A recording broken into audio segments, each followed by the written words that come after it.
Madam ഒന്നും പറഞ്ഞ വിളിക്കാൻ. ചേട്ടാ പ്രശ്നം ഉണ്ടാക്കല്ലേ? വിളിക്കാൻ. ഞാൻ പറയട്ടെ ചേട്ടാ, തൽക്കാലം ഇവിടെ നിന്നൊന്നും പോണം. എന്റെ ചേട്ടനൊരു പ്രശ്നമുണ്ട്.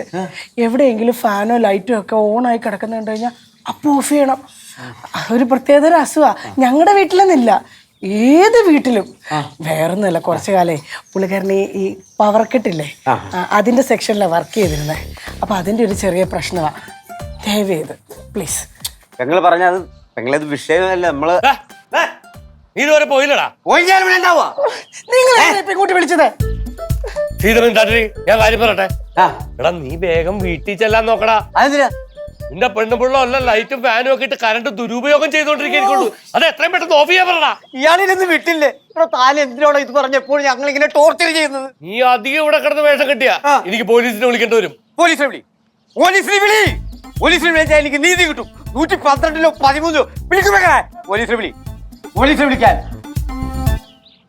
വിളിക്കാൻ പോലീസിനെ. അണ്ണാ അണ്ണാ അണ്ണാ അണ്ണാ അണ്ണാ ബാബു അണ്ണാ, അണ്ണ ഇവിടുന്ന് പോണേണ്. ഇപ്പൊ അണ്ണന്റെ ആരോഗ്യത്തിന് നല്ലത്. നമ്മുടെ സ്വഭാവം അറിയാല്ലേ?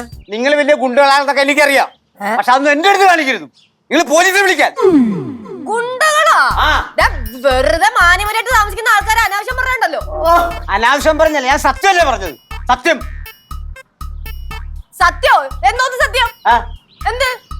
എന്നാ പറ, ഞങ്ങൾ എന്ത് ചെയ്തേന്ന് പറ. എന്താണ് ചെയ്തതെന്നാ? നിങ്ങളൊക്കെ നിങ്ങളുടെ വലിയ സംഭവമൊക്കെ എനിക്കറിയാം. പറയുക ഞങ്ങൾ എന്തിനു ചെയ്തെന്ന് പറയാടാ. ഞാൻ പറയാം, എണ്ണി ഞാൻ പറയാം. എടാ നീ ആ ജോയ് മോന്റെ വണ്ടിയിൽ കൊണ്ട് നിന്റെ വണ്ടി ഇടിപ്പിച്ചിട്ട് നീയും നിന്റെ അളിയനും കൂടി അവനെ ഓടിച്ചിട്ട് തല്ലിയില്ലടാ.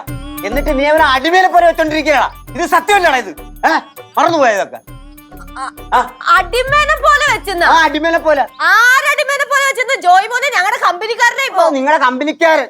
എടാ പാവപ്പെട്ടൊരു വികലാംഗനെ നിങ്ങൾ പിടിച്ച് ഈ റൂമിലിട്ടിട്ട് ഇടിച്ചിട്ട് അയാളുടെ കയ്യിരിക്കണ പൈസ നിങ്ങൾ മേടിച്ചെടുത്തില്ലടാ. അങ്ങ് മറന്നുപോയാ? നിങ്ങൾ ആ പറഞ്ഞ അങ്ങേര് വികലാംഗനൊന്നുമല്ലായിരുന്നു, അങ്ങേര് കള്ളായി. കള്ളനായിരുന്നു. മാത്രമല്ല ഞങ്ങള് കൊടുത്ത കാശ് ഞങ്ങൾ തിരിച്ചു മേടിച്ചു. കൊടുത്ത കാശ്? നിങ്ങൾക്ക് എല്ലാത്തിനും ന്യായം ഉണ്ടല്ലോ.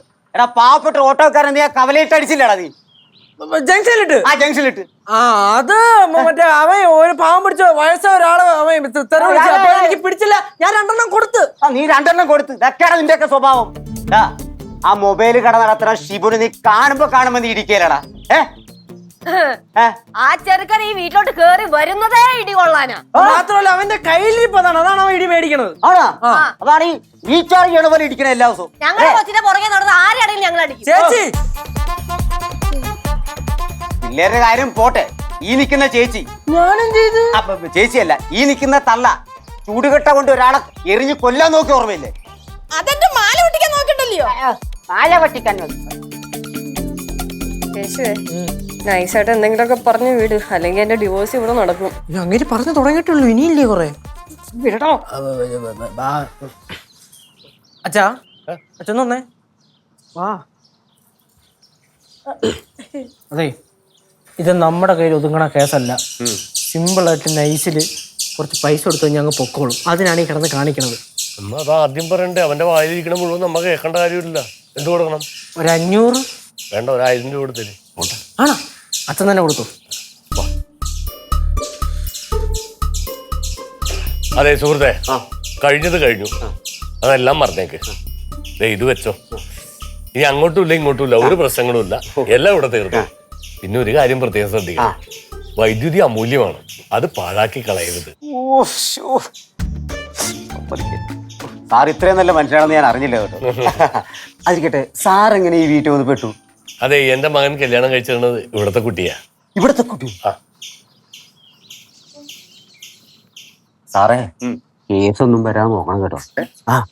അച്ഛന ഫാമിലിയാണ്.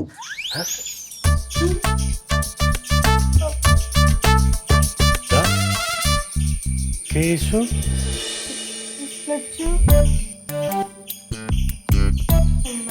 ചുമ്മാ